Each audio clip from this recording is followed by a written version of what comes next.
আসসালামু আলাইকুম প্রিয় ফুটবল ফ্যান্স। আরও একটা এক্সাইটিং ফুটবল সিজন কিন্তু শেষ হচ্ছে এবং তারপরে তার চেয়েও এক্সাইটিং কিংবা তার সমান এক্সাইটিং বলা চলে ট্রান্সফার উইন্ডো আছে এবং ফুটবলের ট্রান্সফার উইন্ডোটা উইন্টারে থাকলেও সামার ট্রান্সফার উইন্ডোটাকে আমরা মূলত একেবারে মেইন ট্রান্সফার উইন্ডো বলে ধরে থাকি, যে ট্রান্সফারে সত্যিকার অর্থে অনেক প্লেয়ার একটা ক্লাব থেকে অন্য ক্লাবে যান। গোল.কমকে রেফারেন্স হিসেবে মেনশন করছি তাদের একটা রিপোর্টের আলোকে। এবারের আসছে সামার ট্রান্সফার উইন্ডোতে কয়েকজন প্লেয়ারের মুভমেন্ট সম্পর্কে একটু আলোচনা করব, যেগুলোকে ঘিরে অনেক আপনারা নিউজ শুনবেন, অনেক রিউমারও দেখতে পারবেন।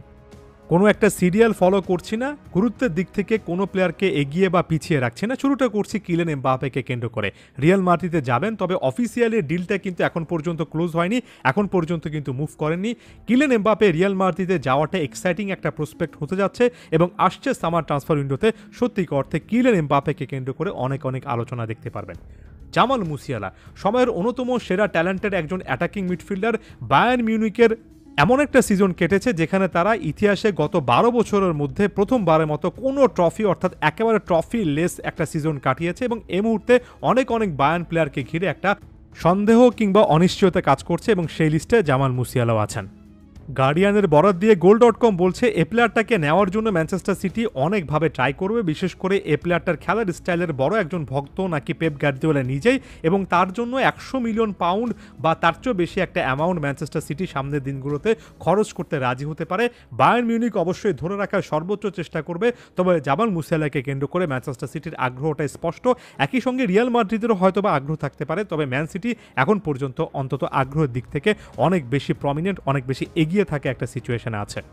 বায়ার্নকে নিয়ে যেহেতু কথা বলছি, আরও একজন বায়ার্ন মিউনিকের স্টার ফুটবলার সম্পর্কে আলোচনা করতে চাই, জোশুয়া কিমিক। বায়ার্ন মিউনিকের সঙ্গে সম্ভবত কোনো একটা জায়গায় তার ডিসএগ্রিমেন্ট আছে এবং এটার সুযোগ অনেক ক্লাবে নিতে চাই। এই মুহূর্তে Manchester city, Arsenal, Manchester United অনেক ক্লাবই এই স্টার ফুটবলারকে নিতে চায়, যিনি কিনে একই সঙ্গে ডিফেন্সিভ মিডফিল্ডে আবার এই সিজন জুড়েতে দেখলাম একেবারে রাইট ব্যাক পজিশনে খেলছেন। ভার্সেটাইল এ প্লেয়ারটাকে কেনার লিস্টে বার্সা অনেক আগে থেকে ছিল এবং কোচ হিসেবে যেহেতু হ্যান্সি ফ্লিক আসছেন, সম্ভাবনাটা বার্সার দিকে একটু হলেও ঝুঁকে থাকবে যদি জোশুয়া কিমিক একটা ট্রান্সফার মুভ করতে চান। অর্থনৈতিক কারণে বার্সার পক্ষে পসিবল না হলেও অন্যান্য অনেক ক্লাবের কিন্তু আগ্রহ আছে এবং ওই সময় সেটা আরও বেড়ে যেতে পারে। নিউক্যাসল ইউনাইটেডের জার্সিতে বেশ ভালো একটা সিজন কাটানো ব্রুনো গিমারেস, অর্থাৎ ইন্ডিভিজুয়াল পারফরমেন্সের মাধ্যমে দুর্দান্তভাবে অনেকের চোখ কাড়া ব্রুনো গিমারেসকে কেন্দ্র করে অনেক ক্লাবের আগ্রহ আছে।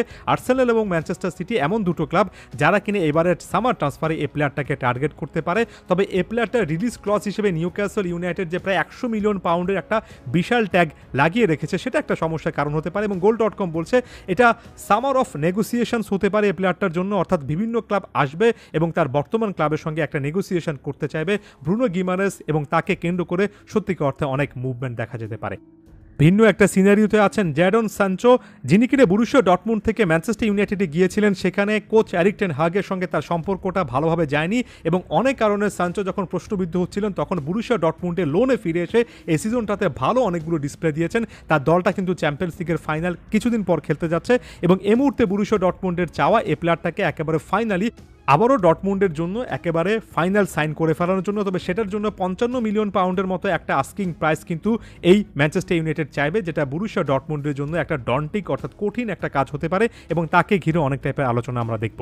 সিজনের শেষ ভাগে এসে বিদায়ী কোচ ইয়র্গন ক্লপের সঙ্গে মোহাম্মদ সালাহ একটা বাকবিতণ্ডায় একটা ম্যাচে জড়িয়েছিলেন এবং সেটা রেশ কিন্তু এখন পর্যন্ত কাটেনি। নতুন কোচ আর্নে স্লটের অধীনে মোহাম্মদ সালাহকে আসলে সেই পেসটা, সেই জায়গাটা পাবেন কিনা, নাকি সালাহ তার ক্যারিয়ারটাকে অন্য একটা দিকে শিফট করবেন, সেটা দেখার জন্য হলো এবার এই মোহাম্মদ সালাহ বা লিভারপুলের দিকে চোখ রাখতে হবে। ভিক্টর অসিমেন, যিনি কিনা অনেকদিন ধরে নাপোলিতে আছেন, তাকে ঘিরে অনেক ক্লাবের আগ্রহ আছে এবং এই আগ্রহের প্রেক্ষিতে এখন পর্যন্ত সেভাবে মুভমেন্ট দেখা না গেলেও আপনি যখন Paris Saint Germain, Manchester United, Arsenal, Chelsea এমন ক্লাবগুলোকে তার নামের সঙ্গে অ্যাসোসিয়েট করবেন, তখন তাকে ঘিরে আলোচনাটা থাকবে। রাফিনা, যিনি কিনা সিজনের শেষ ভাগে বার্সার সবচেয়ে রেগুলার পারফর্মার ছিলেন, তাকে হয়তোবা বার্সা বিক্রি করতে বাধ্য হবে যদি বার্সেলোনা ওই স্প্যানিশ নির্ভরতা থেকে বের হয়ে আসতে না চায়। তাহলে দিন শেষে রাফিনাকে বিক্রি করার সম্ভাবনা একটু বেশি আছে এবং সেই ক্ষেত্রে প্রায় 80 মিলিয়ন ইউরোর একটা প্রাইসিং তারা করতে পারে এবং রাফিনাকে কেন্দ্র করে একাধিক ইংলিশ ক্লাবের কিন্তু একটা আগ্রহ থাকতে পারে। এছাড়া আরও অনেক প্লেয়ার আছে যাদেরকে ঘিরে ট্রান্সফার মার্কেটে অনেক টাইপের মুভমেন্ট চলবে। বিস্তারিত সকল আপডেট ফুটবল ফ্যাকে পাবেন যখন একটা মুভমেন্ট শুরু হয়। ধন্যবাদ সবাইকে।